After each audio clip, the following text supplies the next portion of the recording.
He knows a whole lot about cap and trade, and yesterday he put together a nice little talk for us, and we're going to learn something from William Green III. Thank you, William.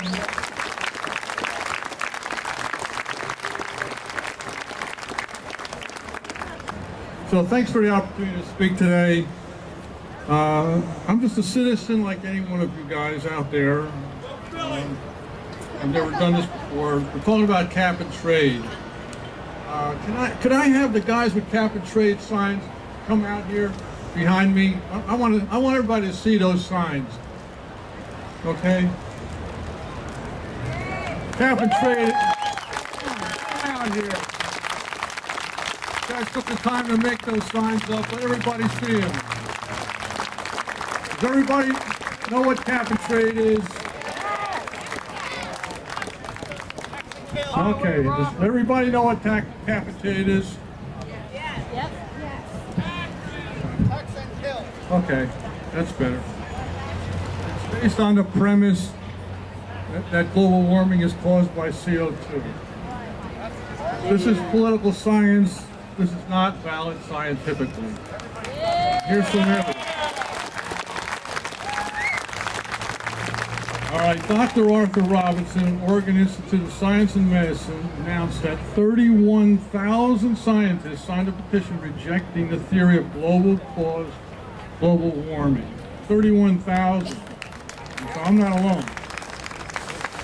All 4 agencies that track Earth's temperature, including Hadley Climate Research Unit in Britain, NASA Goddard Institute for Space Studies, University of Alabama Christie Group, Remote Sensing Systems Incorporated in California, all report cooling of 0.7 degrees centigrade in 2007. That's when they predicted it would go up. The alarmists did anyway. CO2 was somehow determined by politicians and lawyers and judges to be a greenhouse pollutant. How can they make such an absurd determination? Is unimaginable to us who practice common sense and understand science. CO2 shows no correlation to any climate change data over the past century of observations. None. When the observations don't agree with our enviro status politicians, they make up a new theory and scare tactic to justify their agenda. Actually, CO2 has passed a logarithmic limit on its effect on the atmosphere, where no more CO2 will have any effect on the atmosphere. This has been proved by scientists. This little detail is ignored by the enviro scientists because it doesn't support their goals of controlling the populace through cap and trade. This bill in Congress right now, the Senate is considering it after the House passed it by a narrow margin. One of our guys here has got all the names. Where is he? What happened to him? All right, he's not here. All right, never mind all the thousands of protest calls to the House. They pass a 1,300-page monster of a bill without reading it, without debating it. This is something that's going to have unintended circumstances and consequences to our economy and our way of life. These enviro statists want to alter our lifestyles to this cap and trade bill. This is how it may work.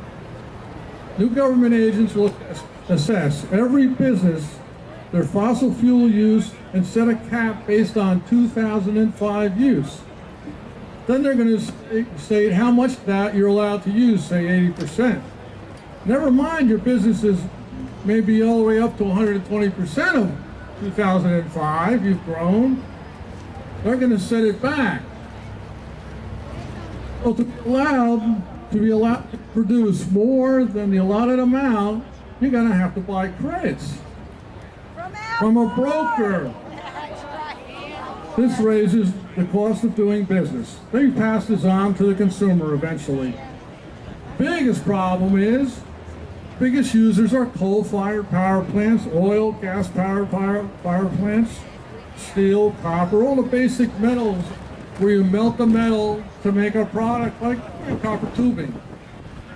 All that's going to go up in price it's all going to reflect on your costs, your electric bill.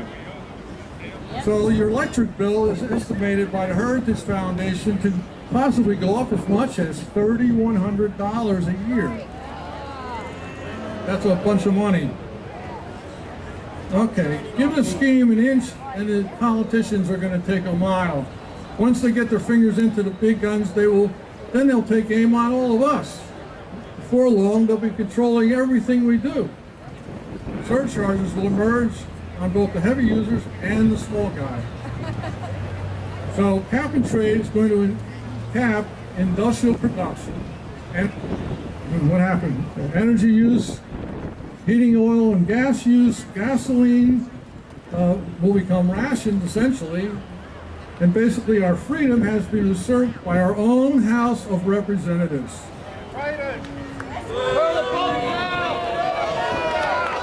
It's already started. They passed it in the House. 1,300 pages they didn't read. And we didn't get a shot at it either. Administration says it will create jobs in renewable energy. We're already doing the renewable energy, guys. They don't tell you about the job losses over 2 times the gains. For every one they make, there'll be 2 lost. Basically, a net loss. Well, here's the answer.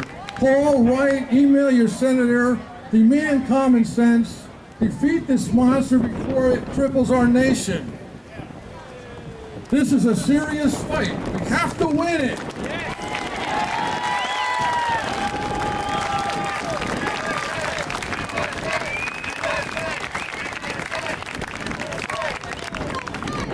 Okay, let's vote for somebody in our districts in 2010 who's conservative, a true patriot, not supported by the big business interests, and was willing to kill this cap and trade and all these other socialist programs. God bless America.